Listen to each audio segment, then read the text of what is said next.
Assalamualaikum warahmatullahi wabarakatuh. Sebelumnya izin memperkenalkan diri, nama saya Handisa Putri dengan NPM 2013053121 dari kelas 4C, Prodi Pendidikan Guru Sekolah Dasar. Dalam video ini, saya akan menjelaskan mengenai RPP yang telah saya buat minggu kemarin dalam mata kuliah pembelajaran PKN SD. Berikut saya akan tunjukkan RPP yang telah saya buat.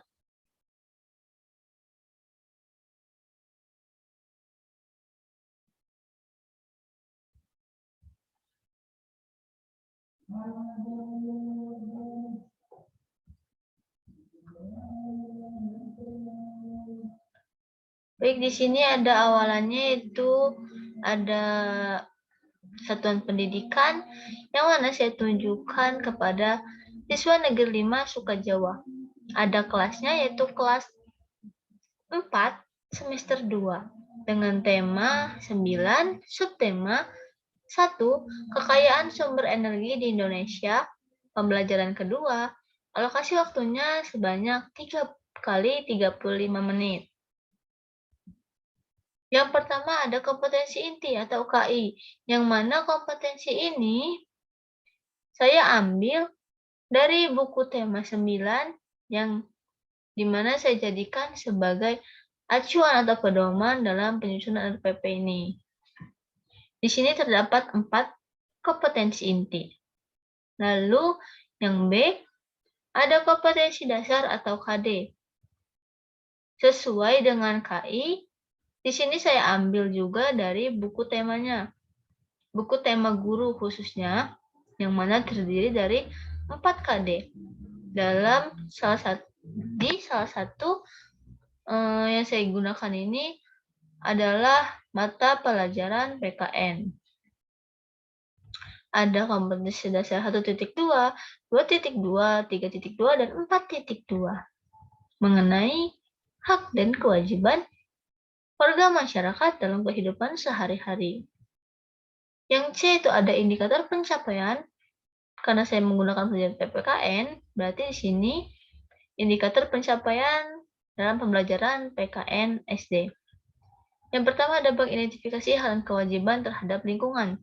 Dan yang kedua, memahami hak dan kewajiban terhadap lingkungan dengan penuh kepedulian. Yang dia ada tujuan pembelajaran. Adapun tujuan pembelajaran dalam mata pembelajaran PKN ini yaitu dengan berdiskusi, mengidentifikasi hak dan kewajiban terhadap lingkungan, siswa dapat memahami hak dan kewajiban terhadap lingkungan dengan penuh kepedulian. Yang dia ada materi pembelajaran.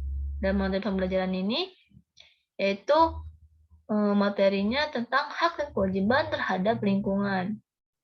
Materi ini nantinya akan diberikan oleh guru dan juga didiskusikan oleh siswa. Yang F itu ada model, metode, dan pendekatan pembelajaran. Model yang pembelajaran yang saya gunakan yaitu ada model pembelajaran problem based learning atau disingkat PBL, yang mana fokus utamanya diberikan permasalahan kepada peserta didik yang mana mereka akan membahasnya untuk mendiskusikan pemecahan masalah tersebut. Lalu ada metode pembelajaran. Metode pembelajaran yang digunakan itu ada diskusi dan juga diselingi dengan metode ceramah dari guru. Dan pendekatannya yaitu pendekatan Student Centered Learning atau SCL, yang mana fokus utamanya kepada peserta didik. Yang G ada sumber dan media pembelajaran. Sumber yang digunakan yaitu ada buku guru dan buku siswa yang temanya sama, yaitu tema Karya Negeriku kelas 4, buku tematik terpadu, kurikulum 2013, revisi 2017 Jakarta, Kementerian Pendidikan dan Kebudayaan. Yang ada pun langkah-langkah kegiatan pembelajarannya. Yang pertama, yaitu ada pendahuluan, di mana pendahuluan ini kegiatannya terdiri dari pendidik membuka kelas dengan mengucapkan salam menanyakan kabar, dan berdoa bersama peserta didik. Yang kedua, pendidik mengabsen kehadiran peserta didik atau siswa. Dan ketiga, siswa diarahkan untuk membuka buku temanya halaman 14. Lalu yang terakhir, pendidik menyampaikan topik pembelajaran apa yang akan dipelajari pada hari ini, yaitu tentang hak dan kewajiban terhadap lingkungan. Adapun alokasi waktunya dalam pendahuluan ini, yaitu sebanyak 15 menit. Yang kedua ada inti, di mana inti ini sudah masuk ke dalam model pembelajaran. Yang pertama ada orientasi peserta didik terhadap masalah. Kegiatannya, pendidik merangsang ingatan siswa mengenai hak dan kewajiban melalui beberapa pertanyaan yang diberikan. Lalu pendidik memberikan penjelasan tentang hak dan kewajiban terhadap lingkungan, dan siswanya menyimak penjelasan yang diberikan dengan baik. Tahapan yang kedua ada mengorganisasikan peserta didik, di mana kegiatannya siswa diarahkan untuk mengamati tugas kelompok yang ada di buku tema halaman 14. Kemudian siswa dibentuk menjadi beberapa kelompok, yang lalu setelah terbentuk kelompok, pendidik memberikan masalah berupa pertanyaan tentang hak dan kewajiban, serta tanggung jawab kita terhadap lingkungan, dan sistematis pengerjaan permasalahan tersebut secara berkelompok. Dan terakhir, setiap kelompok akan diberikan lembar kerja peserta didik, digunakan untuk menuliskan cara atau solusi terhadap permasalahan yang diberikan. Yang ketiga ada membimbing penyelidikan kelompok. Di sini, pendidik memantau perkembangan dan membantu peserta didik dalam mengumpulkan informasi tentang hak dan kewajiban terhadap lingkungan. Yang keempat, mengembangkan dan menjadikan hasil karya. Setelah semua kelompok selesai mengerjakan, maka diminta untuk mempresentasikan hasilnya di depan kelas, yang mana mempresentasikan itu seluruh anggota maju ke depan, tetapi yang berbicara hanya satu atau perwakilan dari kelompok itu.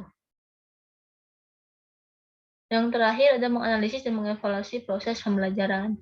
Setelah semua selesai mempresentasikan, pendidik mulai mengevaluasi proses yang telah dilakukan tadi dan hasil karya atau kerja peserta didiknya. Di sini estimasi waktunya diberikan sebanyak 80 menit. Yang ketiga, yang terakhir adalah penutup.